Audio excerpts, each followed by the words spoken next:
Қобыланды батыр ертегісі.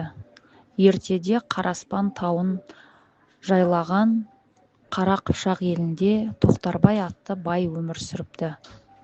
Қанша байлығы болса да, жасы 80-ге келгенше бір перзентке зар болып, қайғыдан қан жұтыпты.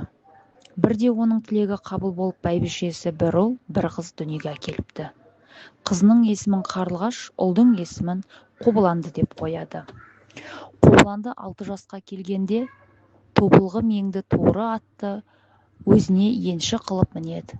Күндердің бір күнде Қызылбастың елінен Қазан деген жау шығып, Қобыландының еліне шабады. Қалаларын тартып алады.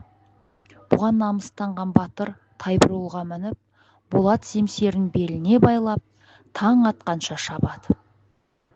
Таң салқыны жеткенде шаһарға жетеді.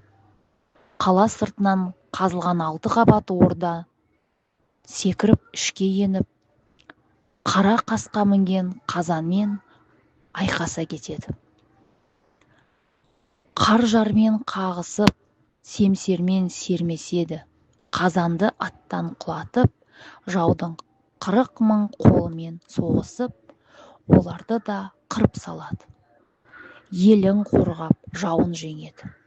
Қалмақтан алған көп олжасын халқына теңдей бөліп береді. Содан Қобыланды сынды еріне елі риза болады.